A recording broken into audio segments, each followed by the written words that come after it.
All right, we are back here on the Just End the Suffering podcast. As we talk about the music, we're talking some Marvel today. We are still a few weeks out from a new show because Loki is coming out on June 9th, but we're got some fun today. We're going to rank all the MCU films today from 1 to 23, knowing we have the next phase of movies coming this summer, starting with Black Widow. Joining today, somebody who recently completed his first run through all the MCU movies, Alan Austin is here. Alan, how are you? Mike, thank you for having me. This is very exciting because we get to really see how our friends and acquaintances think of these films because they are just, so eclectic and there's so many of them. So I'm very excited to dig in here. Yeah, before we get to the list, and I'll explain how the list is going to work in a minute, I want to ask you because obviously I think you were not one who finished all these. And then I think, I'm not mistaken, one was just the one that got you inspired to actually go back and finish up and catch up.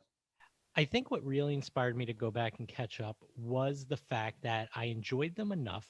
I had seen Endgame in theaters without seeing everything prior. I saw a couple here and there, but knowing that this is going to be a part of the pop culture phenomenon for the indefinite future, I just wanted to get caught up and be on board so that when the future series came or the future movies, I'd be all caught up, ready to rock and roll. And once I started, just like when you pop open Pringles, I couldn't stop. So now I'm on the Netflix shows, which aren't even in canon.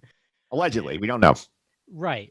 So I'm theoretically, I'm all caught up with the MCU and the two Disney Plus series and seasons 1 of Daredevil, Jessica Jones, season 2 of Daredevil, and now I'm on season 1 of Luke Cage. And I have not seen Agents of S.H.I.E.L.D., which I have read. It's not vital to the MCU. No. Kind of. There's no distinguishing thing I need to know right now, other than maybe one or two characters who may pop up in the future. That's about right. Agents of S.H.I.E.L.D. I mean, I watched the whole way through. I mean, they got less and less ties in the main MCU as the show went on, but it's fun if you have time, but it's not essential viewing. And is it kind of like Law and Order style, where it's just a different procedural every weekend or every week? They started that way. Then they sort of built a had different arcs in each season, but sort of pods of episodes. Where this arc is first 8 episodes, and the next 8 was this, and then they did so on and so forth to get through the seasons. Gotcha. Well, I'm excited to dig into this list because I have a favorite Avenger. I want to see who your favorite Avenger is. So I'm ready when you are. Absolutely. And I also want to give you credit too, because some of those movies are not available on Disney Plus that you haven't seen yet. So I know you had to probably go out your way, find Spider-Man Far From Home and stuff like that. Spider-Man Far From Home had to, get a friend's stars access. Yeah. So it wasn't easy, but it was worth it. And we'll get into that. Yeah. I think if you want to watch them, obviously Disney Plus has 20 to 23. The 2 Spider-Man movies are not on there yet. They should be coming by hopefully by June, because I know they struck a deal with Sony to get some of this inventory on there. So we'll see what happens there. But the other one's The Incredible Hulk from the 2008 version, which, again, it's not the least essential MCU movie out there, but I'd probably have to find a DVD if you want to get your hands on that one. That would be my advice for that. Yeah, it's not really part of the MCU, in my opinion.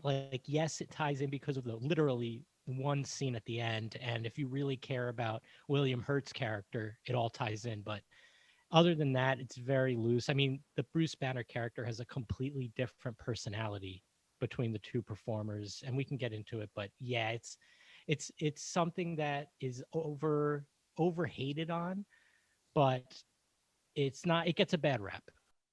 Yeah, I think so too. Also, if you you've seen that movie, and they are doing the She-Hulk series, Tim Roth's Abomination is coming back. So it's another reason if you want to go back and find out the backstory on him, that's a film you have to go watch. He's in nothing else. Yeah, I would say if you plan on watching She-Hulk, if you're a diehard like I'm becoming and like you are, I would say go check it out for She-Hulk preparation for sure. I actually watched that a couple of months ago because I had it on the Netflix DVD queue. So that's how I got my hands on Incredible Hulk. So I've seen it recently because of that. Awesome. All right. So to set up how this works, I'll give out the shout out to one of my big good friends, Dan Pasalacqua, friend, longtime listener of the podcast. He helped me put together a Marvel Cinematic Universe movie spreadsheet. So what we did is we got 7 sets of movie ratings. So you and I have submitted our ratings to this group. John Stanko sent his in. Sandra sent hers in. Nick Frietta from the Sky Guys has sent his in. Already Dan DiMartino, the Falcon Winter Soldier, has sent him in. And Martino Puccio was just on here talking about the Nets. He sent his in well. Peacon's already did not send ratings in because he's not seen all the movies, but he did want to give some feedback. So he is in the feedback section. He offers some commentary on some of the movies. So as we go, we're going to go down the list 23-1. This is an average rating of the 7 ratings. We'll go through the list, tell you what's up, talk about the movies, get some feedback from the people who send in their thoughts on the movies. I think it's going to be fun. I'm very excited. Absolutely. And we will start at the bottom here. Number 23. We would not be all surprised here. Thor, The Dark World, dead last. Number 23. Your take. I did not have this as dead last for a couple reasons. One, it has Loki, and anything that has Loki, I'm in on more so than some others. I'm very excited for the Loki series, but yeah, it's a little bit of a slog, and it takes all the joy out of the Thor character, and that's a big red flag. So it's another one of those useless Marvel villains.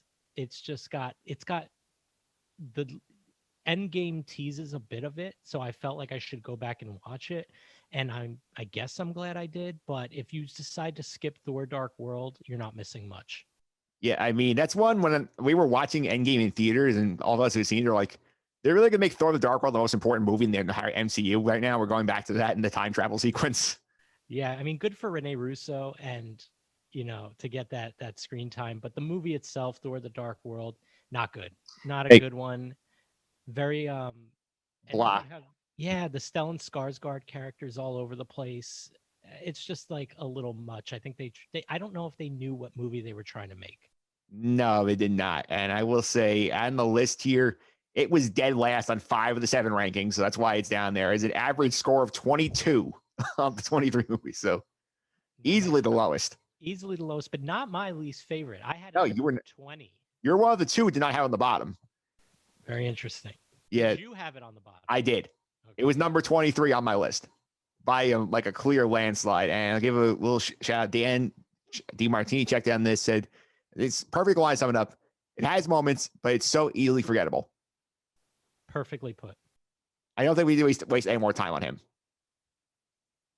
All right. Moving on. Number 22 on the list. Iron Man 2. Not Iron Man 3, Iron Man 2. Average of 19.6. You were one like it's average. I mean, I had 21, you had 22. There was one big outlier thing saved from the bottom. Sam DeRosa had it at 14 on her list. Wow, I'd love to did she give any feedback? She did. I asked her why. I said, like, why you saw an Iron Man 2? She basically said it's the Tony Stark needs to grow up movie. If that development in the movie, we wouldn't have the same character for the rest of the Iron Man timeline. Yes, based on the fact that his heart is slowly killing him. His creations are like his suit and now creating head history for more dangerous suit weapons. It brings a lot of teaching moments to Tony, like the hate that he had for his father because he thought he hated him was completely untrue, lifted away off his troubled past. So she likes the Tony Stark character development. Gotcha. I do think that look, I also think grading Marvel is like grading on a curve because the production values, the talent behind and in front of the camera, all just spot on. Where I think this movie missed the mark was some of the more big set pieces. Yeah. Tony flying through his home or drunk in the suit. The big final action scene with the Mickey Rourke character. I just thought it was a little sloppy. I was not a fan of some of the big set pieces of this film. I did love the introduction of Black Widow, which I really think is what stands out in this film.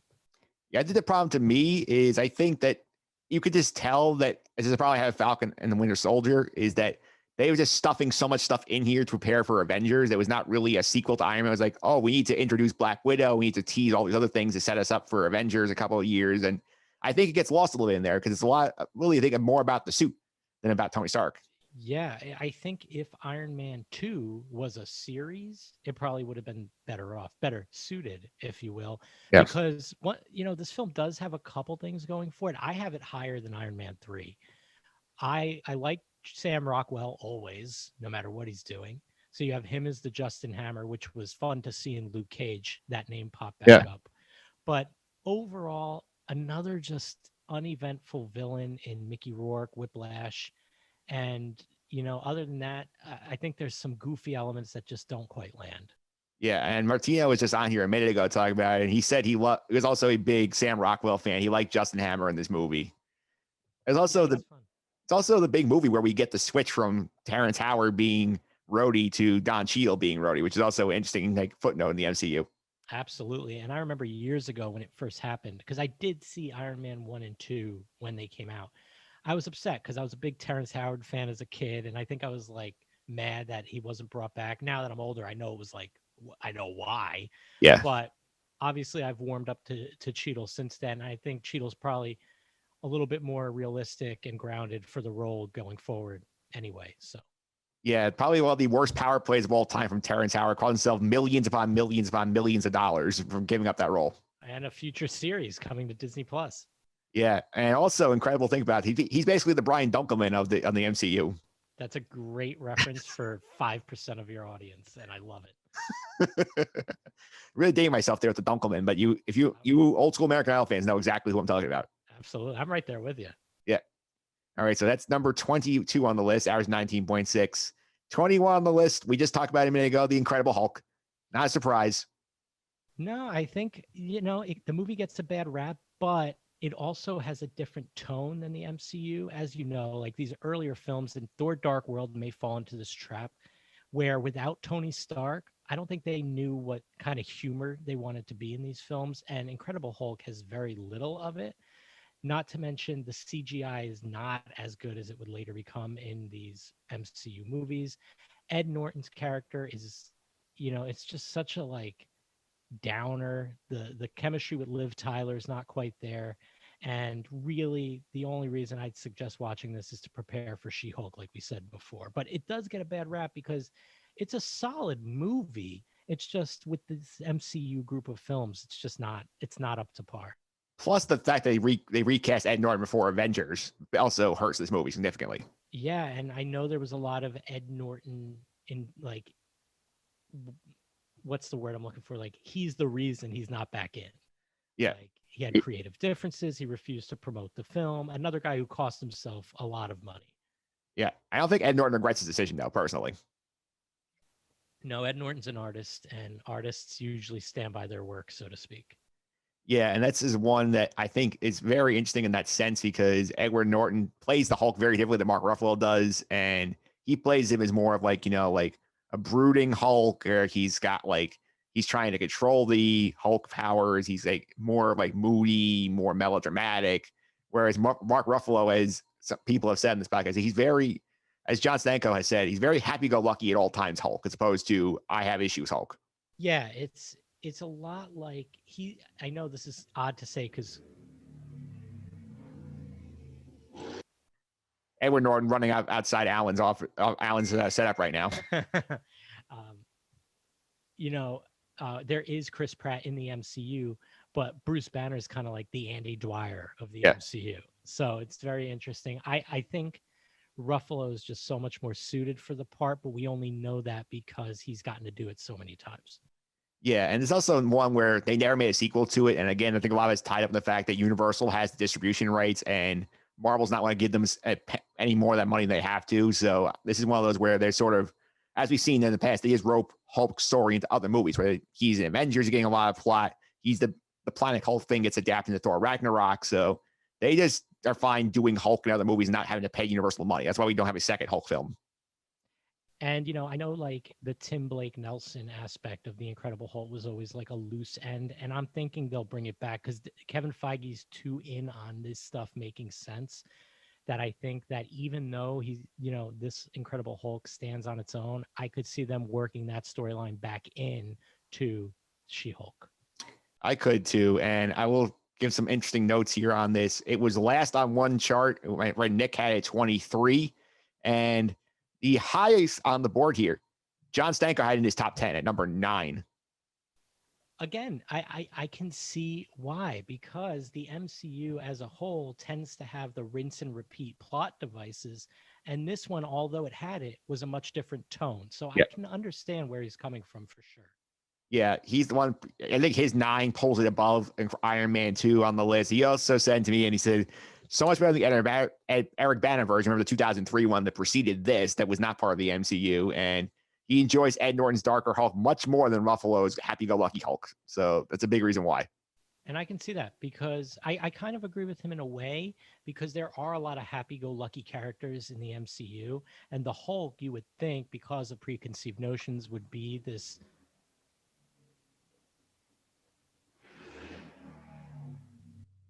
as Ed Norton's leaving. Yes, hopefully. The Hulk could be this brooding character you would expect him to be, and Ruffalo's just the antithesis of that. He is very happy-go-lucky. I can see where Mr. Stanko's coming from, and I don't hate the take. Yeah, I will give Stanko credit for his takes. I mean, he approaches it very.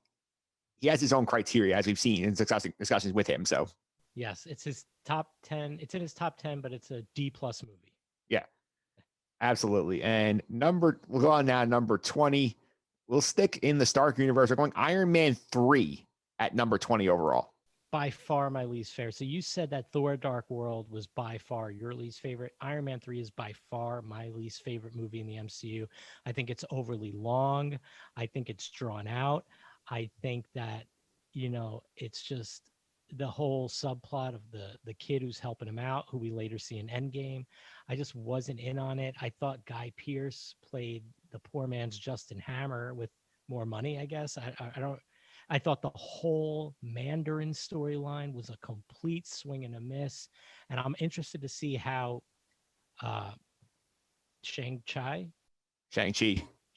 I'm interested to see how Shang-Chi rectifies the Mandarin storyline. I just think the movie stinks. I think it's a bad movie, Iron Man 3. And then you have the end scene where a gazillion different Iron Man suits are flying around. It's just a complete and utter mess. The highlight for me is the opening scene where Happy is dressed as Vincent Vega from Pulp Fiction. That's a good pull. And I will say also, before we get some other feedback on this movie, I want to clean up some rankings on my butt. Iron Man 2 was 21 on my rankings. Incredible Hulk was 22. So they have been right there. Iron Man 3, I had it 19. I will say, like, you're the lowest on your 23. We do have some high water marks on it. Dan has it number 11 on his list. And John Stanko has it number 14. I don't see it. So here's what they had to say. Dan said, great twist of the Mandarin. He was a big fan of the Mandarin twist. So that was why he had so high. John Stanko says, I think this movie is so high because it was just better than Iron Man 2. I've seen the movie since my initial rating, which is on the sheet. I would lower it some.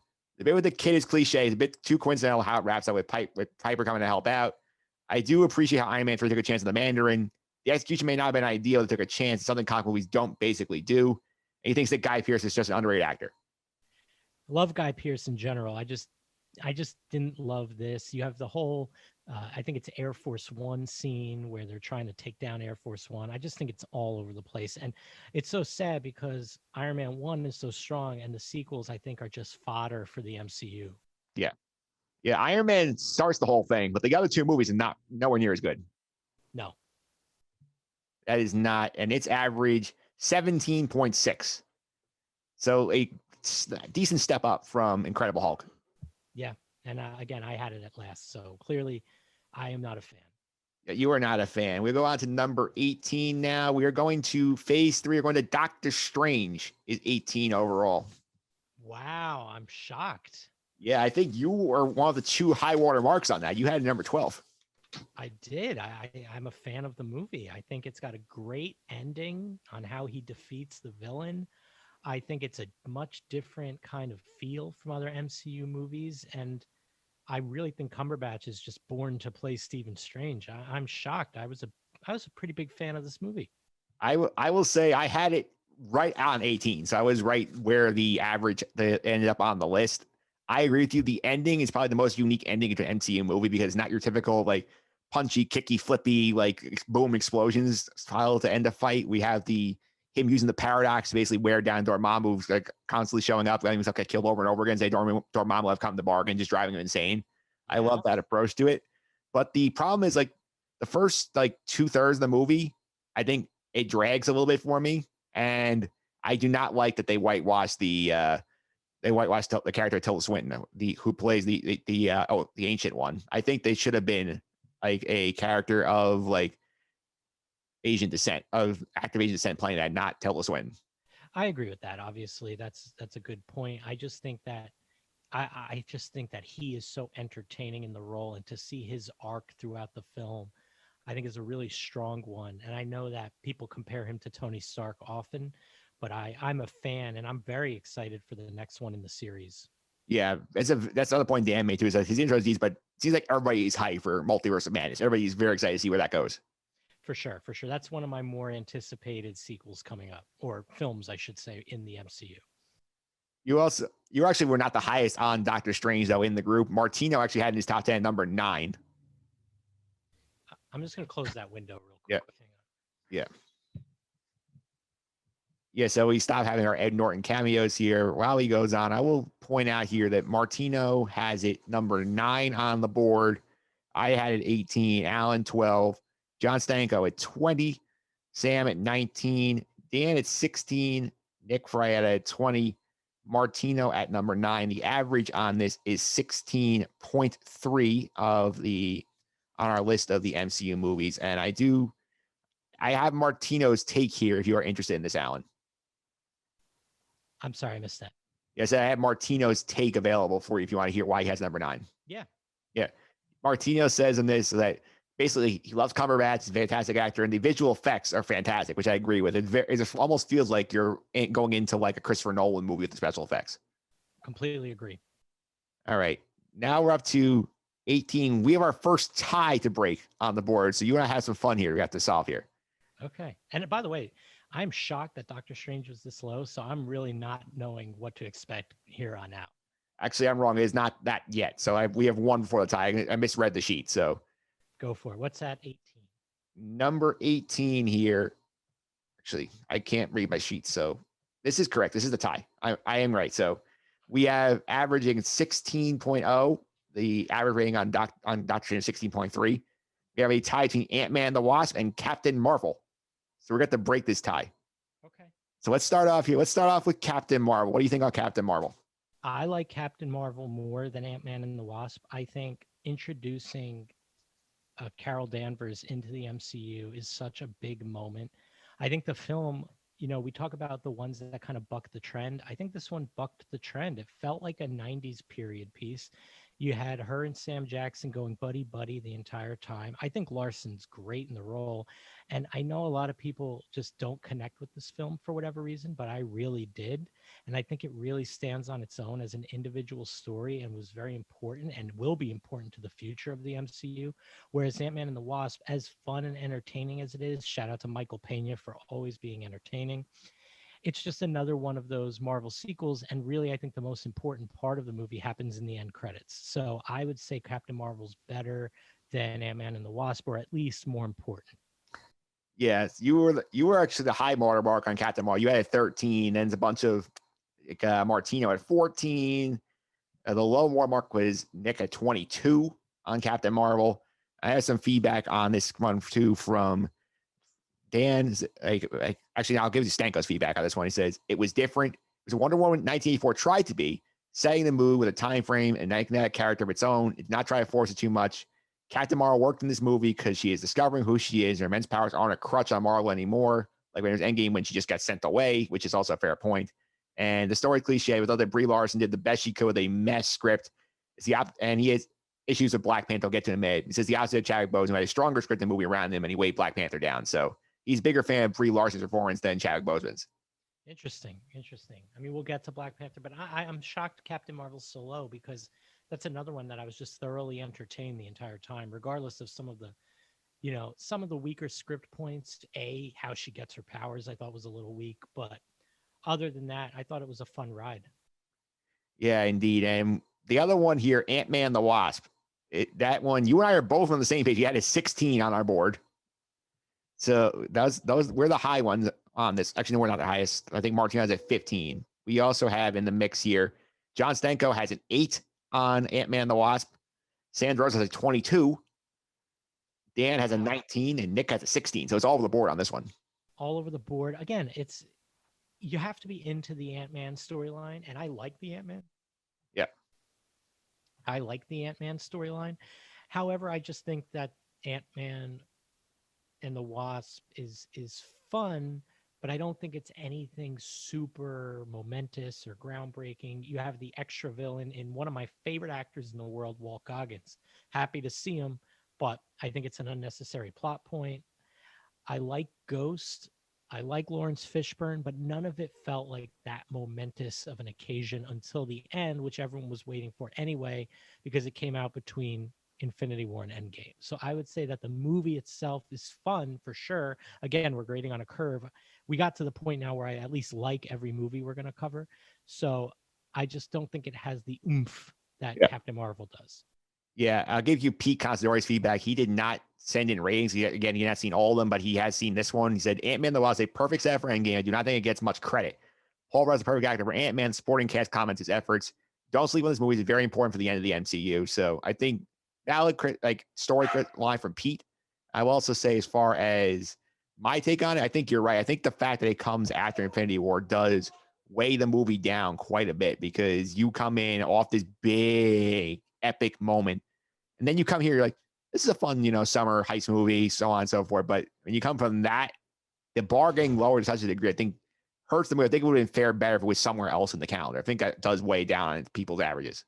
Yeah, and not to mention, like, one thing I do like about the Ant-Man movies is that their stories kind of justify themselves without needing the other Avengers there, which I often find is just like, that was a big problem with Thor Dark World too. Yeah. Like, the entire world's about to end, but Thor can't call a single friend to come help him out. But Ant-Man does a nice job of self-containing their stories. Like, the first one's a heist movie. The second one is it's centered around Hank Pym and his like desire to get his wife's, soul and body and everything back into existence from what's it called, where they go into the quantum realm. The quantum realm. So I like that it does that, but it also, like you said, Infinity War is happening and they don't recruit Ant-Man because he's theoretically under house arrest. So it's just like, okay, whatever. I really think the end credits are what matters. I don't think it really lays the groundwork for anything other than that. I do think it'll lay the groundwork for Quantumania, or is that what it's called? Yeah, Ant-Man. Yeah, Ant-Man and Ant-Man, something with Quantum Mania. That's the basic premise. Right. So I think like it's a fine, fun movie, but I would put Captain Marvel ahead of it. But I also had it at 16. I had Captain Marvel at 13. So I did put one quite higher than the other. I think I'm going to side with you. I think we're going to put Captain Marvel ahead of Ant-Man and the Wasp, because it's trying to do something different here, where it's saying, what's the Marvel Cinematic Heroes look like in the 1990s? Like, we don't get that anywhere else. No, and it introduced you to the Skrulls, which are going to be maybe the most important, possibly villainous group heading into the future of the MCU. Plus, I want to say they completely misused Michael Payne in the second movie, in my opinion, because I feel like they only gave him one really like epic, like running narration, like where he's just ranting and raving for like a solid 2 minutes telling his story. Like, we only really get that once. And then he did try and give him other spots, but they realized it didn't land. No, and there was a point I wanted to touch on when we get to the other Ant-Man about that exact thing. So that's a little teaser for further down the road here. Well, that won't be too long. I'll give you that much. Okay, numbers. Okay, so we have Captain Marvel at 16, Ant-Man and the Wasp at 17, 15, Thor, the original Thor. Yep. I here's a film that if it came out today, wouldn't stand a chance. At the time, I think it was a little fresher. I just think it's not that impactful. Yeah. I think there's a lot of fun elements, but some of what hurts it are he learns all his lessons in one weekend. Like, his complete character arc is over one weekend. It's all set in this one desert New Mexico town. Loki's great. Loki's the highlight of the film. I just think that it's a very paint by numbers story, and Thor himself, Chris Hemsworth, really hasn't grown into the character yet. So yep. I think that Hiddleston as Loki is the highlight, but it's a story about Thor. So it's an okay movie. I had it at 18. I don't think it's that great, and I think that it's only important for the first Avengers movie. Yeah, you had it at 18. I had it was lower. You had it at 20. Because I think for me, the problem with this is I don't think Kenneth Branagh being the director of this worked. Because I think he tried too hard to make Thor Shakespearean. It did not really land. No, and that's the problem with these older MCU movies. They were a little bit more, what's the word I'm looking for? They were trying to get names. Yeah. They were trying to get, and Jon Favreau obviously got the gist, even though his movies weren't great. Branagh is just a fish out of water here. Yeah, 100% fish out of water, because he is one, he's doing Hamlet, he's doing Romeo and Juliet. He's not doing a superhero movie. No, he's very talented in his own right. It's just a little out of place, like we said. And the movie's fine, it's entertaining, but the stakes are pretty low other than Loki versus Thor, and it's just really to set up the first Avengers, I think. Yeah, I was one of the low bars on this. Dan had it 21. He said it's a slow burn to get to the point. Too much heart for a character that thrives now on being tough but funny. So it's like something you see the complete 180 he takes, and by the time you get to Ragnarok, and I think that's a much better version of the character that we get.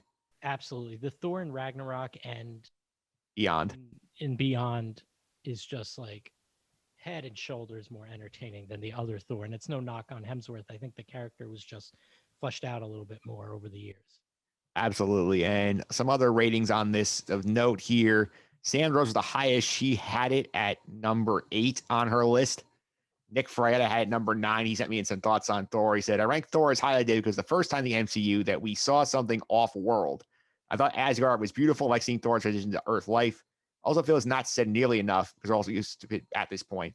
Chris Hemsworth is absolutely perfect for this role and does a great job. I think he's right. He did a great job while he was given, but the script they gave Hemsworth was not great. No, and again, Thor was nobody's favorite Avenger until Ragnarok. That's what I really think based on like everything I've seen online. He was like a fun, different character with godlike abilities, but now he's like a powerhouse. Yeah, he is. Next up on the list, we're going to Ant-Man. As I said, it was not going to be very long. We are made it to Ant-Man now. And right now, I think on the list here, I was higher on it than you were. I had number 12 on my personal list. You had it 17. I'll say for Ant-Man, I think the first one was much better. Like I said, I think Michael Pena in the first movie is so much more fun because they gave him those moments where he's just ranting and telling these long-winded stories, and they're superimposing his voice over other people's acting. Is so funny. They had the great moment where the comedic timing works with Paul Rudd being this unassuming guy. His fight with Falcon at Avengers HQ is funny. They get the humor of Ant-Man. I like it. Ant-Man's a fun movie. I think, I think earlier I had said I like Ant-Man better than Ant-Man and the Wasp. And then I looked at my list and I said I liked Ant-Man more than Ant-Man and the Wasp, even though I have them, I literally have them 17 and 16. So it's within one spot. The rants you're talking about, the Michael Pena monologues, are very Edgar Wright. Yeah. And we talk about how the earlier films had these directors and they didn't feel right. Edgar Wright's later on in the MCU and it felt right. So the fact that he was bounced because of creative differences and this like wishy-washy thing stunk, because I think that movie was tailor-made for him and his designs, and that Michael Pena bit is clearly influenced by Edgar Wright, and that's what makes the Ant-Man movie so redeeming. It's those kind of moments. There's just not enough of them. Ant-Man 1 is a very forgettable cardboard villain, and honestly, the thing that made me most excited was a glorified cameo by Thomas the Tank Engine.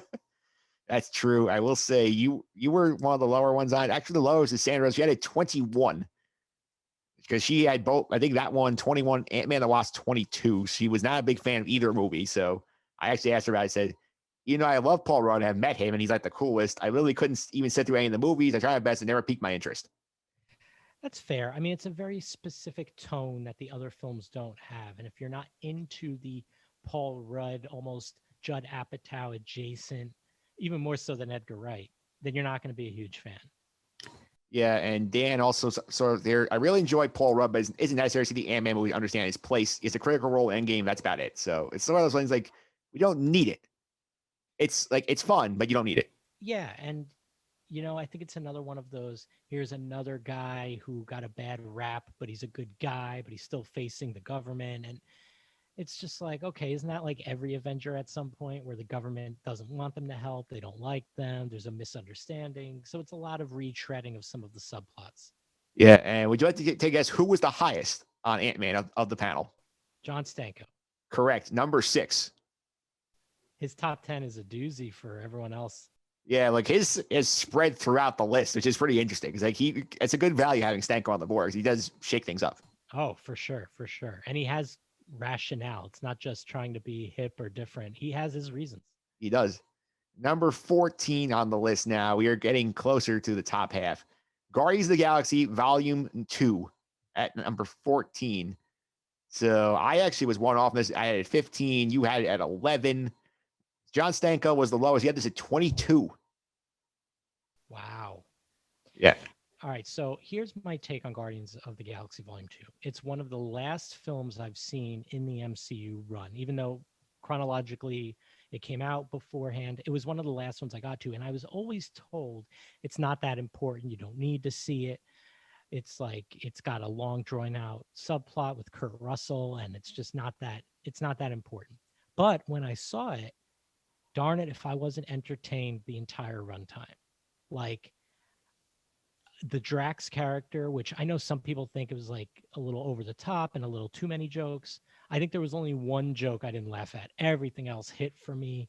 I love Mantis. I love the dynamic of the Guardians. I just think they're a rock star group. I like this one better than Guardians 1.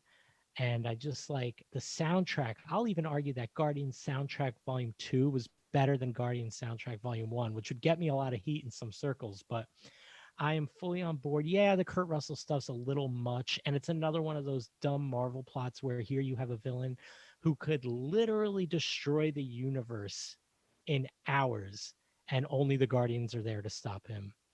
Like it's a little much. It's a little bit of suspension of disbelief, but take that out and everything else I'm a huge fan of, especially the music and the Michael Rooker performance. Yeah, Michael Rooker is the reason why I don't have it lower than I do, because I love his performance. I do think they get bogged down and they're trying too hard to copy what worked in one. And I think they do overdo Baby Groot a little bit too much, in my opinion. That's fine. That's fair. I think that it's a fun movie, and sometimes with the MCU, that's all I require. Yeah, that is. And to reset here some of the ratings on the board here, I'll give you Nick Frietta here had the Guardians 2 at number 18 on his list. He said the second one just didn't land for me. Felt very forced to me and seemed like the entire film tried to do success of the first one. Didn't provide anything that the first one didn't. Dan DiMartini was the high at number 8. What fun. Love me some Baby Groot. And I have John Stanko's feedback here if you would like this. So Guardians of the Galaxy 2 was horrendous in every sense of the word. Ego is such a stupid villain. I just also just did not find the movie that funny at all. I did not love the first Guardians of the Galaxy, and both we suffer from lackluster closing sequences. A fact of the matter is, I don't love the characters. I don't die for Baby Groot. Rocket Raccoon was the best character of the bunch. Nelly, if memory is correct, wasn't more of a sequel. It's the biggest waste of space in the entire Marvel universe. I find that harsh, but that's fine. Again, this was a film that had such a bad rap to me before I went in that I'm not shocked people feel this way. Yeah, it's very polarizing. It's like a wide range. Yeah. The only thing I would say is the runtime's a little drawn out. Oh yeah, it is, because they're trying and take advantage of this whole like crazy feel of this. So yeah, and the storyline of the two dads and like the biological versus the who raised him kind of thing. Look, I get it. It's not perfect. I was just highly entertained throughout. Yeah, it's fun. I will say that. All right, next up on the list here, number 13, just outside the top half, our first Avengers movie, Avengers Age of Ultron. I can't say I'm surprised that it's the first one off the board. No, and it's one that is, here's the best way I think to put it. You watch it, you take it in, and you just forget about it, and it doesn't really sit that well. Yeah. Like, I think it has some good elements. I'm not the biggest fan of Ultron as a villain, but I know some people love Ultron. But it's just like, I think really the best part of this entire movie is the hammer lift scene at the party. Yeah. And then everything else, even Quicksilver's death, which comes back to play in WandaVision, but it's just like whatever. I feel like they retreaded a lot of stuff from the first Avengers movie. You had another big circular fight scene with all the Avengers taking out nameless enemies. And I'm not a huge fan of this movie at all. I had it at 19.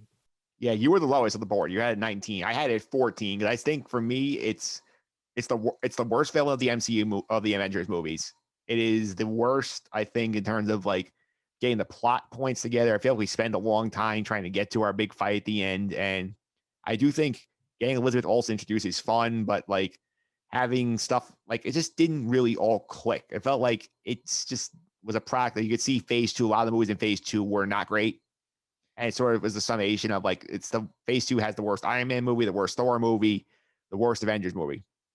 Yeah, it's look, I have it higher on my list than, well, no, that's not true. I just think, like we said, it's a little bit of a retread. I don't think there's that much to take away from it, and I think that it's pretty forgettable when it's all said and done. And I know that you would get introduced to some major characters like Vision and Wanda, and there's the fun cameo. He has a bigger part in Black Panther. Yeah. Gollum, what's his name? I think like Ulysses Claw. He shows up, and that's how you realize how he loses his hand, I think. So there's Yep. some fun scenes, but I'm just not a fan of a CGI villain ever, Yeah. and it just didn't land for me. Nothing against Spader. Spader acted the hell out of it, but he was not given much. Not given much, and literally a faceless villain. He has a computerized, like almost like vision face. Like, I just wasn't for me. I don't know how else to articulate it. Yeah, there were two people who had inside their top 10. Sam had number 9 and Dan had number 6. Dan was a big Elizabeth Olsen fan and thought the theme of like what if your AI turned against you was perfect for the time it came out, which is 2015. And Sam just said it was very sentimental because like was one of the last ones she saw in college with her friends, and like she's also a big Elizabeth Olsen fan. So Elizabeth Olsen pulling it up a little bit. Elizabeth Olsen's great. Yeah, And so we're at, what number are we at? this is 13. Just to cut you off, around 13 is where I would put the two series that have come out so far. Yeah, Falcon and the Winter Soldier and WandaVision.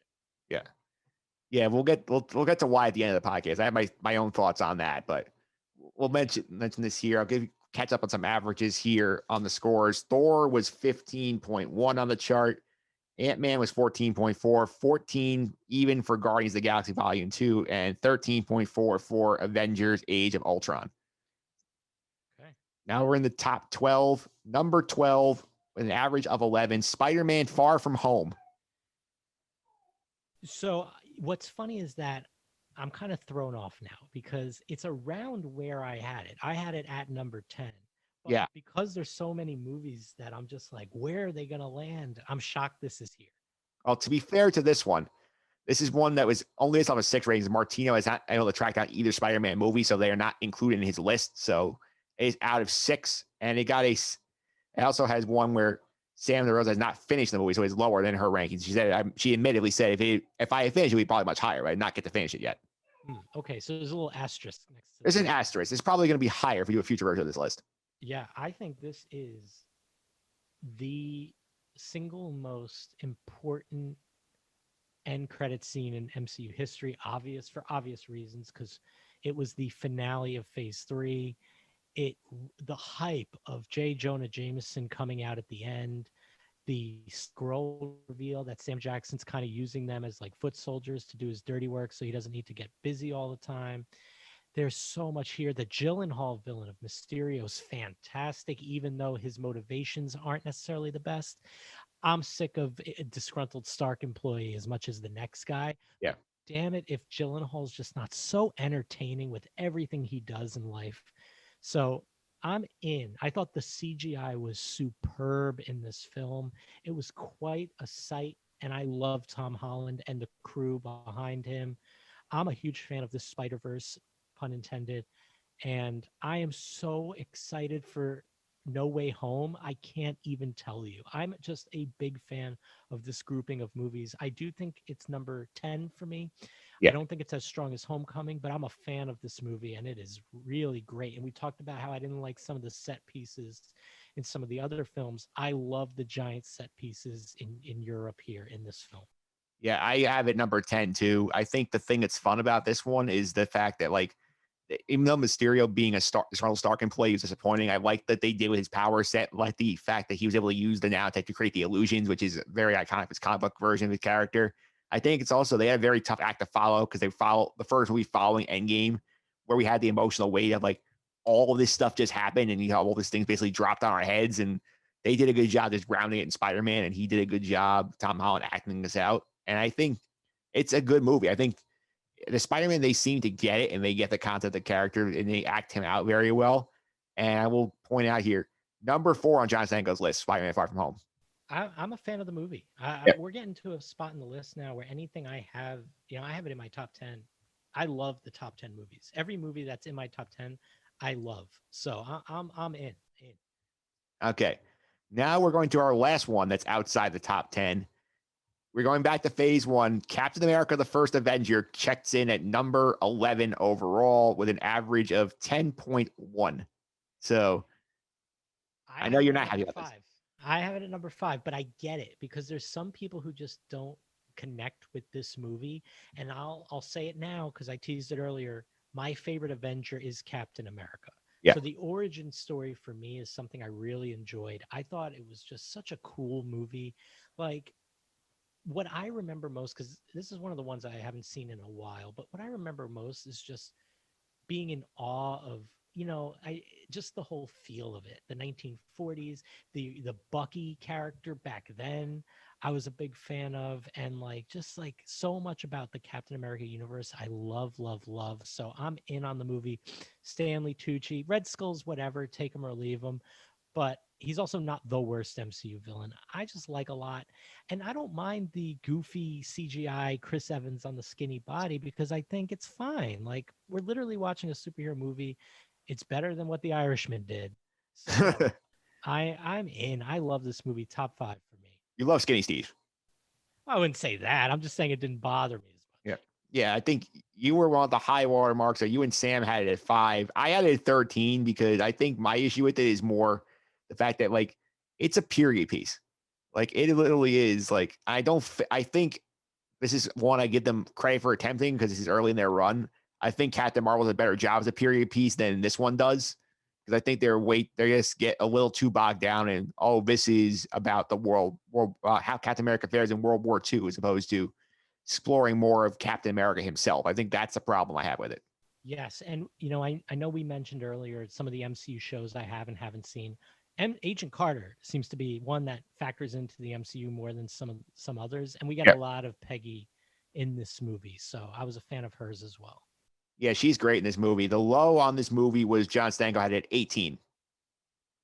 Did he give a reason? No, I did not ask for feedback on that one. That's fine. Yeah. So that is number 11. Number 10 now. We actually are going to break a second tie here for ninth place. So we have two films, very different films. This is going to be the challenge. Option A, Captain America Civil War. Option B, Guardians of the Galaxy Volume 1. So this is going to be fun. I say let's start with Guardians. So I know you were lower on Guardians than I am. So why do you feel a little down on Guardians? I just think that it's the fourth best Guardians movie because I think, they play such a major role in the two big Infinity War and Endgame. In fact, Zoe Saldana is pretty much the protagonist of Infinity War. Yeah. I just think like this Guardians movie it's a little overhyped. I think it's pretty formulaic. We only get Thanos for 5 seconds. I think it's another bad villain. It's just like it's fine. It's not as all the characters in Guardians of the Galaxy Volume 2 are drawn out more. I just think this first one's a nice attempt. It's definitely something that sparked something creative within the superhero movie gimmick. I know the Guardians themselves weren't huge before this. It's just not my favorite. I'm not a huge fan of this movie. I do enjoy watching it, but it's not my cup of tea all the time the way it is some other people's. And I just find its stakes irrelevant because by Infinity War, the entire point of the first movie is wiped out. They save the city that has been destructed off camera, off screen with just a mention. I just feel like it just falls by the wayside in some ways. Yeah, that's a fair point. I have it number 8 because this is something like I think this succeed expectations so much from when you heard it. When they said, "Oh, Guardians of the Galaxy," like, really? That's where we're going next? Like, we haven't, like, these 5 random characters don't see much of, and then it was just such a blast. The soundtrack was great. It was a good way, and they had a tough task. You're introducing 5 separate characters in one movie and trying to make them become a team. I think they did a good job with that. Nick Frey was the high on the board. He had number 2 on his list, and he basically said, Guardians of the Galaxy was one of my favorite movies ever. It might be a Star Wars type film in the MCU. I love watching the team come together and love the cast. I think they nailed the cast on this one. It was a fantastic assembly of a cast. Again, it's nitpicking. It's a good movie. Like, there's no doubt about it. It is highly entertaining for 2 hours. Nice, quick runtime for an MCU movie. And I love the main crew, and that includes Nebula, and it's good. It's just not my favorite. So it's I'd love to hear how you compare it to Civil War. Yeah, Civil War we can go to now on a May. Like these two, I really had them right next to each other on the list. I had Guardians 8, I had Civil War 9. So it really is like basically like splitting hairs of these two. And I think I asked Martino about this one. He had it up, and I think let me see where he ranked it. He had it at number 2 on his list. So he says one of my favorites in general, probably one of the more emotional films. Bring up questions on how to grieve and who to blame, whether or not people should be judge, jury, executioner. Telling right to hate Bucky wasn't his fault. His anger was misdirected, and that concept is relevant in real life. I like the message sense. That's Martino's take on it. I think, and then Dan, as a point that I relate to, I enjoy seeing them fight each other, but we knew no one's gonna get seriously hurt. It's like watching your best friends wrestle over the last beer. I think what it accomplished was a that cameo with Tom Holland being introduced to Spider-Man is one of the better scenes in the MCU history. You introduce so many elements to the film. However, I will say that I have it at number 7, but I could be swayed on it to go down a little bit because I wanted more from it. While I think it's a very good, high quality film, the Zemo motivations and how he goes about doing everything are just so out of left field, and they jump the shark quite a bit. And while I'm willing to suspend disbelief, obviously, you got to not insult my intelligence with how the characters get to certain places. And I think the Zemo stuff was a huge stretch. So I'm willing to listen. I think there's some really nice emotional beats, Peggy's funeral. There's some really nice moments, but it's not, I might on retrospect knock it down a few notches. So I'm cool with Guardians going ahead of it if that's what you feel. I feel it should for one reason. I think this film is mistitled because I do not think it's a good Captain America movie. If you title this Avengers Civil War, it's A+. It's like top notch, you gay, but you're trying to sell that this is the sequel to Winter Soldier and that this is the next beaten Cap story. It just feels like it's just too many other guys showing up. And, Iron Man is a huge arc in this movie. You could say it's just not Iron Man 4 in some aspects of it. I think for me, if it was, in fact, I think that we spend not enough time on Cap in Cap's own movie. I think that's why I would put Guardians ahead of it. 100%. And I am the world's biggest Bucky fan. I love that character. He is in my top 3 of all-time MCU characters. But in this movie, it's almost like a Schwarzenegger, like the T2 protecting John Connor, and Bucky's John Connor when Bucky should be T2. Yeah. And I do like the Black Panther in this movie. I think the introduction to Chadwick in this movie and some of Black Panther's scenes are really exciting. The highway chase is very exciting. I do think it's a very good movie. It is top 10 for sure, but I'm willing to, take my own views out of it to put Guardians ahead if you're willing to make that call. I think we should make that call. I'm fine with that. Yeah, so we're putting Guardians at number 9, Captain America Civil War at number 10. Some other notes on this one. Sandra Rosa had Guardians at number 4 overall. So, and Martino had number 6. So 4 ratings inside the top 10 for this one. And in terms of Guardians of the Galaxy, in terms of Civil War, Dan was the lowest at number 17. There was a 2, an 8, your 7, mine 9, and then 2 11. So it's a decent spread. Yeah, and I'm fine with how we settled on that because Civil War has always been bittersweet to me because I wanted it to be great. I really did, but it just never quite got there. Again, great movie, but I'm saying in like my personal opinion and taste. All right, number 8. This one sneaks just ahead of these two at 9.1 rating overall. Black Panther, which you had it right on the nose. You had number 8, which is where it lands. Yeah, I know some people consider it their favorite MCU movie. I'm not quite there. I think for a big action movie, there's not enough. There's just not enough. The best fight scene is Killmonger and T'Challa on the waterfall for the dominance, for the power. That's a great scene. Ulysses and Killmonger have some great scenes together. Killmonger is a top 3 MCU villain. I have him at number 3 on my villain rankings, which you didn't ask me to make, but I did. But Killmonger is fantastic, and Michael B. Jordan is the star of this film. I know, no disrespect to Chadwick Boseman, but this is Michael B. Jordan's star-making villain performance as a bad guy in movies, and he is fantastic. The movie has, Suri is one of my favorite MCU characters. There's just, is it Suri? Did I pronounce Shuri. Shuri? Let me say that again. Yeah. Shuri is one of my favorite MCU characters. She's great. There's a lot to love. You had mentioned before that John Stanko's not as high on Boseman. I like Boseman here, and I think the second time I kind of revisited the film, I liked him even more. I like this movie a lot. I just don't think it holds up in terms of the action, and the end fight scene's a little underwhelming, especially because the same two characters had a better fight scene earlier in the movie. Yeah, I think in terms of this movie, like I was the high bar and I had number 3 on my list. Sam also had number 3. I think the thing I think I reflect on it more is that it was such a big cultural touchstone when this movie came out because Black Panther transcended the MCU and became like a big movie, like nationally, internationally, in terms of like a movie that like depicted like Black culture, which is something we didn't really get, especially in a superhero movie. I thought that adds some weight. You got great performances throughout. I'll give John Stanko's criticism to the movie here because he is the lowest on it at number 16. And what he said to me is, this movie is fine. My hot take is that Chadwick Boseman brought the movie down from what it could have been. The best part of Black Panther, Michael B. Jordan, and Andy Serkis. He goes on to say T'Challa is too good. It's been a problem with the Chadwick Boseman performance I've seen. He always plays the godlike mentor good guy rather than a complicated figure that isn't until Mom raised Black Bottom. There's no denying the entire movie looks great, but the main character is spinning the entire movie like a dull blade. Nothing is spinning evenly. It's a wobbly ride. So that's his take on Black Panther.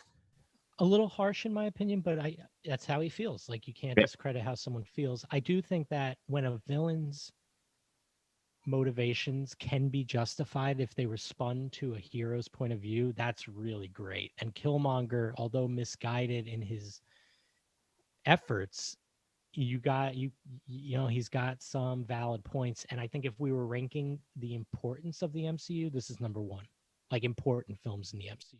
Importance to the general world, not just like, yeah. Not in terms of the story within the Marvel Cinematic Universe. I'm saying, like you said, culturally, society, like this is number 1.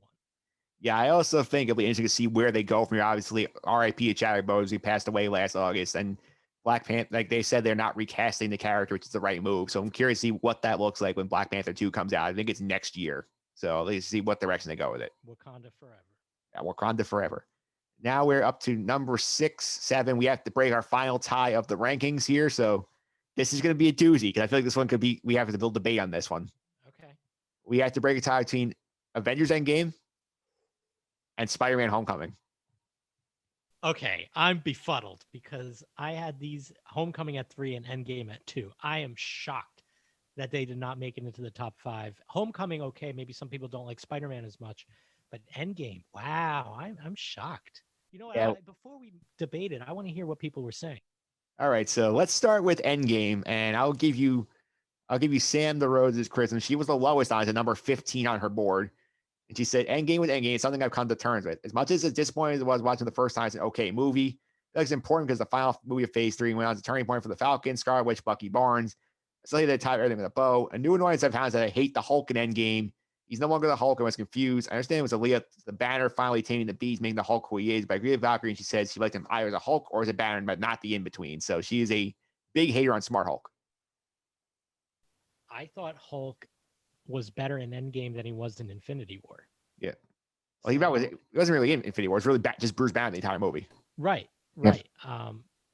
I'm fine. I'd rather him be big and green. I guess that's just the bottom line when it comes to Hulk. But okay. I'm also low, as I have his number 11. I had just outside my top 10 because I feel like it's too bloated. I think it's just as a movie, it makes no sense because they do a terrible job explaining a time travel to you. Is it fun? Yes, but as a story, it's such a hot mess. Well, that's why the Ant-Man first movie is important. Actually, both of them, right? Based on when they came out. To understand the quantum realm and how to like travel through time. Look, it's a little loosey-goosey, sure. It's a little like wishy-washy in terms of how anything happens. I've seen the movie 3 times now, and I still can't fully explain it to you. So maybe that's a knock on me. But I get it. I just think like the end fight scene to take Thanos down is worth the price of admission all in itself. And my goodness, if the roar of the crowd could have been any higher when, you see T'Challa and Falcon and all these people, Doctor Strange, Spidey reemerge. I mean, that was some of the most hype emotions I've ever felt in a theater, and I hadn't even seen all the build up to it. So I know there's some questionable plot holes, but hey, we wouldn't have a Loki series if not for Endgame. So I'm fine with that. I love the movie. Yeah, so Endgame, to set the ratings here, there were basically two sets of groupings here. So people had in the top five, which is you at 2 was the high. Dan had it at 4. Nick had it at 5. Martino had it at 4. Then the lower half of the group, which was me at 11, Stanko at 10, Sam at 15. So basically a 50-50 split of the panel for how to rate this movie. Okay, so let's hear what Homecoming's got to offer in the people's eyes. Spider-Man Homecoming. So this is an interesting one here. So I had this number 7. You had it at 3. Stanko has it at 2. Sam at 7. And then Dan 13. Nick at 12. And then Martino obviously is not seen. So again, this is a rating out of 6. So this is one. Those two ratings probably drag it down a bit. Nick has a Spider-Man Homecoming at 12. But nothing against the film. I really enjoy both Spider-Man and MCU movies. I think Holland's a great Spider-Man. I think it just doesn't stack up to the ones I have above it. Simple as that. No, it's just the film. Just something I liked. Everything else a little bit more. And Dan says he enjoyed the scene seeing Peter Parker, Michael Keaton very much. That's pretty much the best part of the film for him. This movie's fantastic. I love this movie. I think it is so good. You start off post Civil War where Spidey really wants to play a part in the group. He wants to feel like his powers mean something and they're helping. So the whole movie is him trying to like figure out where he can help. And I love that the Vulture, Michael Keaton's fantastic character and performance, are like Ant-Man, a very New York centric localized villain who doesn't need all the bells and whistles of the Avengers. But I think Vulture is the fourth best MCU villain. I think he's another one who has good intentions or misguided good intentions. You know, he wants the best for his crew, his family. He just knows that in today's society, he needs to get what he can any way he can. And the scene where you find out that Keaton is the dad to Petey's prom date and they drive in the car, I did not see that coming. I thought that was one of the more brilliant film scenes in all of the MCU. Real tension, real acting, the movie as a whole. Tony Stark's in it, the right amount. I just thought this movie was a slam dunk. I love this movie too. I mean, said Tony Stark, I think, is a great arc here, being the mentor to Peter Parker, and they do a good job. They don't overload you with Tony Stark, where he shows up a couple of times. He's not this constantly in Peter's life. He has his own things he's got going on, so he's not just showing up. Like, he pops out in key moments to give advice. This is really Peter's story. We see him try and solve this problem on his own, which I liked. He didn't need Tony Stark to bail him out. I like that. I liked his relationship with his friends. I mean, Ned is still one of my favorite characters in the MCU of all time because, like, we're all Neds. Yeah, love Ned. And again, this is a movie where, like you said, his presence was felt, but it wasn't distracting. Yeah. And to give Happy a big role in a series again, perfect. And we didn't mention it in Far From Home. Jon Favreau is one of the best parts of Far From Home. Oh, he is. So I'm a big fan of Homecoming. I'm personally going to put it ahead of Endgame, which I have no problem with, even though I have it in my rankings. But taking everyone's points into consideration, I will gladly put Homecoming ahead of Endgame. I will do the same. I think we are in agreement on that. We'll put Homecoming ahead of Endgame. So it's not a slight either movie. This is, again, splitting hairs, these two at this point. Yeah, and I'm just such a fan of Homecoming that I want it to get as much respect as it deserves. Yeah, so again, Homecoming is 6, Endgame is 7. We're into our top 5, so cream of the crop. Yeah, and we know what those movies will be, so I'm interested to see how they play out. Number 5, the original Iron Man. Wow, there's a movie that we haven't listed yet that I am shocked is in the top 5. Iron Man's not it. I had Iron Man at number 9. I think it's a perfect startup to the MCU franchise. And I know at the time they hadn't really known what the MCU would be, but it doesn't matter. The movie holds up. Tony Stark's phenomenal. Great villain, even though he's disgruntled Stark employee, and Jeff Bridges. Shout out to Jeff Bridges, the first MCU villain. And I just think this is a really good film, a great origin story. And the fact that Iron Man kind of bookends phases 1 through 3, even though, Far From Home doesn't have him. This is Tony Stark's story, and what a great beginning. Well, Spider-Man, I mean, he is kind of in Fire Home. Like his presence lurks over that entire film. So For sure, for sure.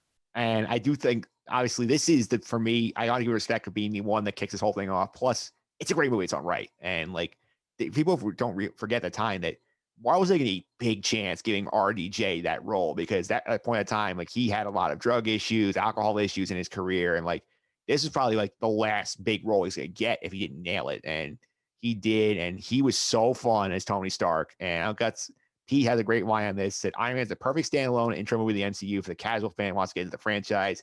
Robert Downey Jr.'s dry sense of humor adds to the already badass character that is Iron Man.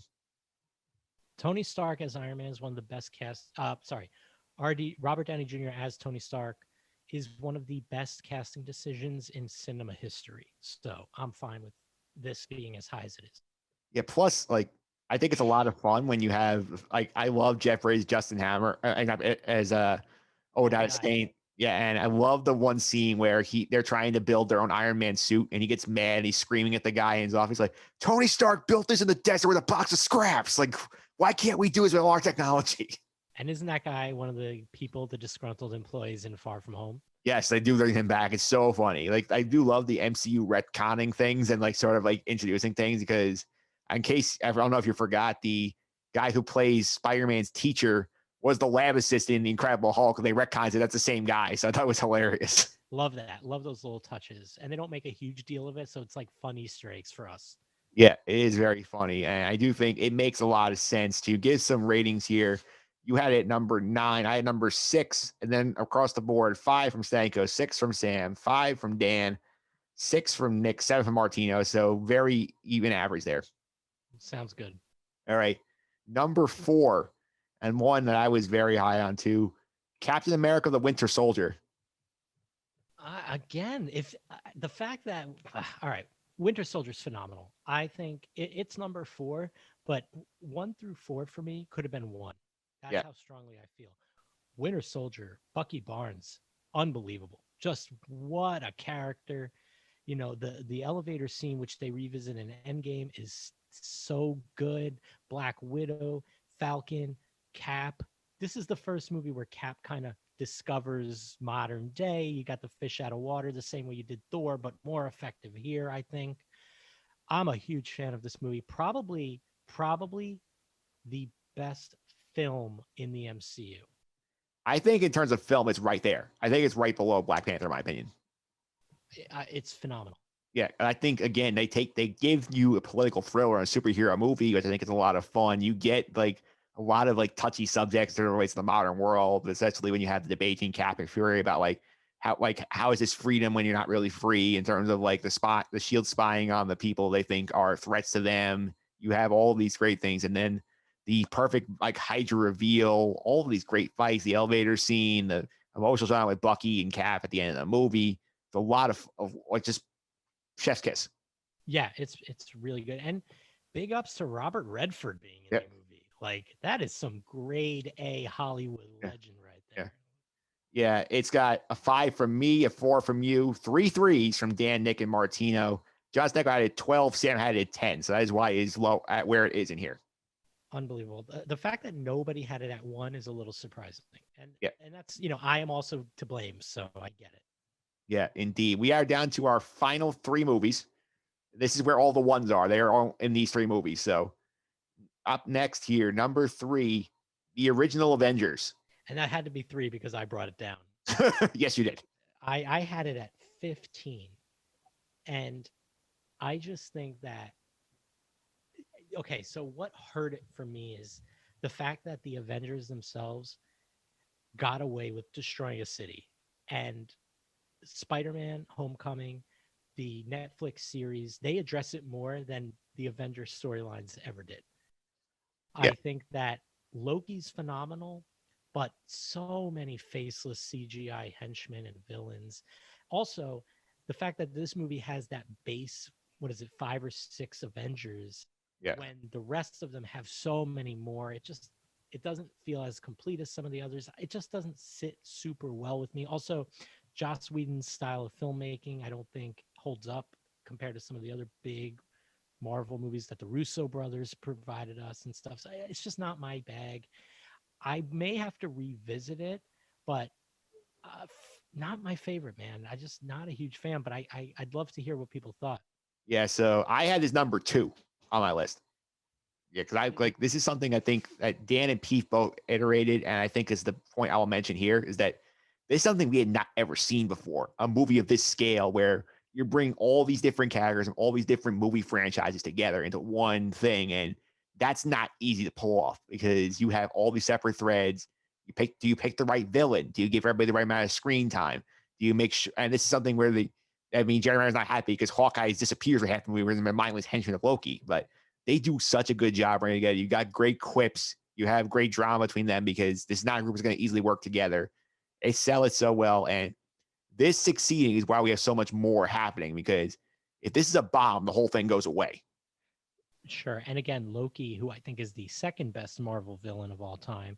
It's funny, like all of Loki's movies that he's like a prominent figure in, I have low on my list, yet I love him so much. But maybe, and answer me what you think about this. If I had seen it when it came out live, would I have a different interpretation as opposed to seeing it later on out of order?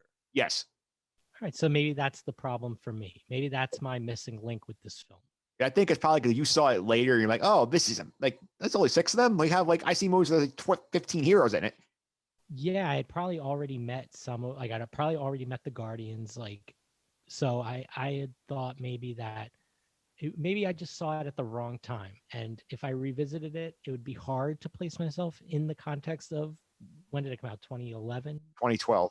2012. It would be hard to place myself there, but I would need to rewatch it to get a kind of new feel for it.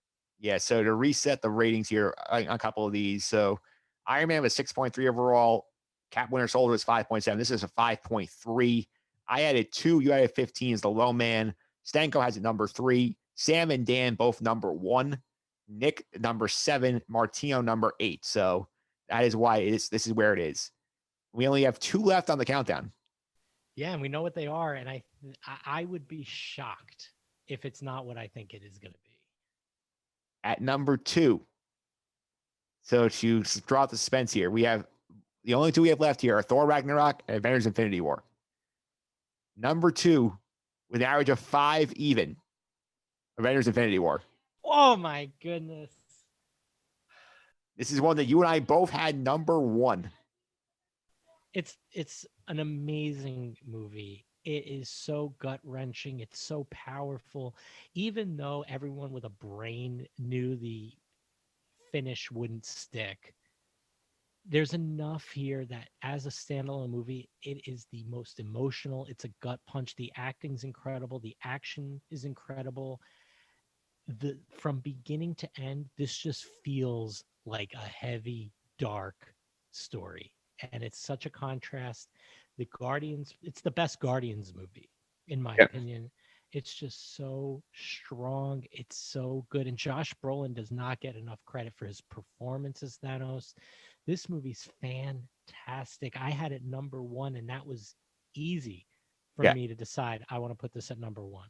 This was number 1 with a bullet for me because this is something where they do the inverse of what they've done for every other movie, where in every other MC movie, we're following a hero, whether it's where Iron Man is our star or Captain America star. This one, the star was Thanos. Thanos was the hero of this movie. He was the one going on the quest to collect the Infinity Stones, to do what he felt he had to do to restore balance to the universe and save it from basically eating itself. And Josh Brolin's acting in this movie is so good that you end up sort of rooting for him, say, you know what, I hope he can pull this off and see if he can actually get this job done. Wow, I never felt like that. I was always rooting. You're sympathetic to him at the least. I guess. I mean, this is a guy who's going to destroy half the universe's population on a whim because he feels he needs to play God. But so strong. Funny that you call him the hero. That's very interesting. You look at it, he's the central thread line of all these movies because you have 3 separate groups of heroes basically. You have Tony going off into space for one set of them. You have the Guardians quest with Thor, and you have the Cap group based on Earth, where he's the central threat to all of them. One of the most badass movie moments is when Thor, Rocket, and Groot show up in Wakanda out of the space beam after he gets the axe. I think this is the best MCU movie personally. 1 through 4 for me, I can make a case for all of them, but this is my favorite MCU movie. It also gives us one of the greatest MCU burns ever. I'm gonna play this. I actually did the only clip I pulled from an MCU movie for this. So this is way back at the beginning of the movie when Ebony Maw and the other one of his henchmen show up in New York looking for Doctor Strange. Tony Stark shows up. We get this great gem. So play this real quick. I'm sorry, Earth is closed today. You better pack it up and get out of here. Stonekeeper, does this chattering animal speak for you? Certainly not. I speak for myself. You're trespassing in this city and on this planet. It means get lost, Squidward. He exhausts me.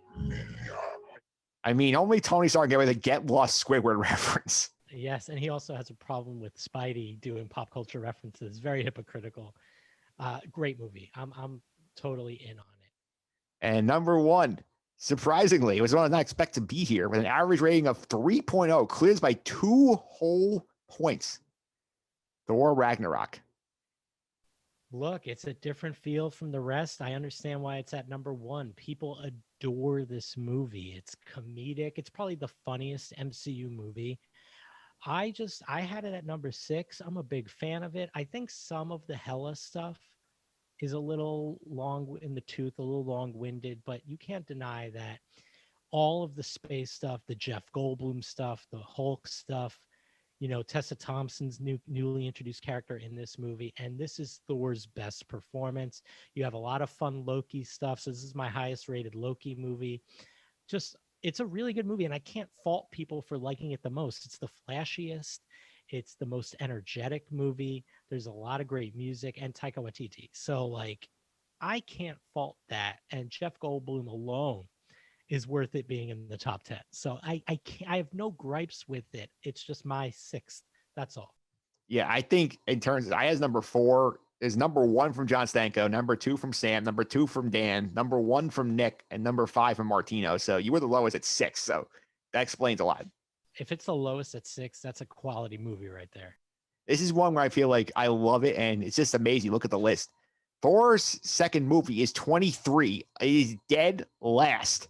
The turnaround from that one to Ragnarok is so dramatic, and you can tell Chris Hemsworth's having so much more fun being Thor in it, and Taika Waititi saved that franchise because I think if you're not in that movie, Chris Hemsworth is gone after his contract is up in Endgame. Now he's re-energized. He's going to be in a couple more movies. I think this saves the franchise. Jeff Goldblum is fantastic. He's basically just being Jeff Goldblum as a villain, which I love. This is so funny. And you get Korg and Meek, who are probably fantastic. We're fantastic sidekicks. Fantastic sidekicks. So funny. It's the funniest movie. It's no doubt about it. It's the funniest one. I have no real problems with this, so I'm fine with it. I think it's phenomenal. And to reset, the reason I think the why it's the Infinity War ended up lower is that we had 7, 12, 9 in the middle of the chart from Stanko, Sam, and Dan. Everybody else had it. We had 3 1s, me, you, and Martino, and Nick gave it a 4. So that's the separating factor here. Yeah. To reset the list from the bottom, 23, Thor the Dark World, 22, Iron Man 2, 21, The Incredible Hulk, 20, Iron Man 3, 19, Doctor Strange, 18, Ant-Man the Wasp, 17, Captain Marvel, 16, Thor, 15, Ant-Man, 14, Guardians of the Galaxy Volume 2, 13, Avengers Age of Ultron, 12, Spider-Man Far From Home, 11, Captain America the First Avenger, 10, Captain America Civil War, 9, Guardians of the Galaxy Volume 1, 8, Black Panther, 7, Avengers Endgame, 6, Spider-Man Homecoming, 5, Iron Man, 4, Captain America Winter Soldier, 3, the original Avengers, 2, Avengers Infinity War, and number 1, Thor Ragnarok. Congratulations, Chris Hemsworth. Yeah, congrats, Chris, Taika, everybody. Yeah, stellar job. And this is a lot of fun. I did enjoy this. Me too. And hey, we'll do it again in 10 years when the next groups of movies add to the list. We'll do another countdown. Yeah, we'll update the list like after phase 6. After phase 6 sounds good. Because you know what? TV series are going to get their own rankings at that point. Yeah, that's true. I mean, in terms of TV series rankings, you mentioned before, you said you put both of the TV shows. If they were movies, this is a collective, you put them in the middle of the pack. So that's basically, you feel like where they belong. Yeah, I'm not a huge fan of either series, although I did love watching them and I was engrossed fully. I think both series have a lot of issues. And, I think that they're very good. They're very good hours of television each episode, although WandaVision might have been shorter. WandaVision about 30 minutes each. WandaVision didn't sit too well with me after it was all said and done as the days and weeks went by. And Falcon and the Winter Soldier, I think, had some really good moments, but on the whole felt a little empty at times. So I think they're good, and I'm glad I watched them. And I think both set up some really interesting things to look forward to. All right, here's where I put them personally. I put WandaVision between Far From Home and Age of Ultron. I think that's where it belongs for me. It's like right about where the same spot. So what number in your... It would be 13. Yeah, it's about, I said mine were tied for 13th, if you will, but 12, 13, that area. I have Falcon and Winter Soldier far lower, though. I would have it between Doctor Strange and Iron Man 3. Wow, that's pretty low. Because I think that this is one where they did not understand how to write for TV, and their pacing was off on this. They had a lot of odd writing choices. I think this is one where I think if they wrote this as a 2-hour movie, it would have been a far better product than the 6-hour show. Yeah, I'd say Falcon and the Winter Soldier didn't really get cooking until episode 5. Yeah. When there's only 6, that's a problem. I think the biggest takeaway was that obviously Falcon is now Captain America. Bucky's still around. I did not think he'd make it out alive of this series. And Julia Louis-Dreyfus is going to be really fun going forward. I think the Zemo storyline was completely bizarre and out of place this time around. You're going to have this guy who was such a big villain in Civil War just be let out of prison to help them, and he suddenly has all his riches back and his butler, and it just felt so weird. It did feel weird, and I do think it'd be fun to we have 4 movies coming this year, believe it or not, because they're trying to catch up, and Black Widow is the first one out of the canon. It's supposed to go out last May, and COVID pushed it back about 3 separate times. Now we're on July 9th. What are you hoping for out of this movie? I'm hoping for a good, closure to the Black Widow character that she's deserved all along. This should be her movie. Ignore all the stuff it could set up going forward. Scarlett Johansson deserves this. Black Widow deserves this. It should be Black Widow's movies. And yes, obviously I know they wanted to debut Julia Louis-Dreyfus in Black Widow, which is a kind of spoiler, but it's not confirmed, so we'll see. But I think they're setting up so Florence Pugh's character will come back in the future, but this should be Black Widow's swan song, so to speak. That's what I'm expecting from it, and that's what I hope for. Yeah, I'm a little nervous about this one because this is one where I don't know how the audience will react to the fact we're going backwards in time here, because this is set after Captain America Civil War. We are basically at this point nearly 5-6 years away from the original source material. So I'm curious to see how the audience reacts to fact we're going back in time as opposed to we're going forward like we've been with TV shows. Which makes me think that there's gonna be a lot of setup in this movie. Yeah, that's the thing that worries me. I feel like they're using it as we're going to have Scarlett Johansson be our lead and then just spin a bunch of stuff. Yeah, I get that. I do have high hopes for this movie because of Black Widow. So we'll see. Yeah, we will see. Alan, thanks for all the time. I really appreciate it. Before I let you go, I'll be following social media, what stuff you're up to. Awesome. Thank you for having me, Mike. My social media is Twitter at Alan_Austin_, and on Instagram at Alan Austin Sports. This was a blast. I was so happy to do this. So happy you asked me, and I had such a fun time. Thank you.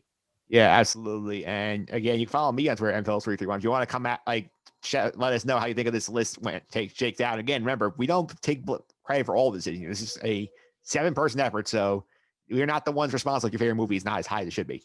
Yeah, and I gotta say, the next batch of films, Shang-Chi trailer looked awesome. The Eternals, I'm very intrigued. I don't know what they're going for. And I have never been more excited for a movie than Spider-Man No Way Home, with all the question marks and hype going into it. That one I'm worried about, actually.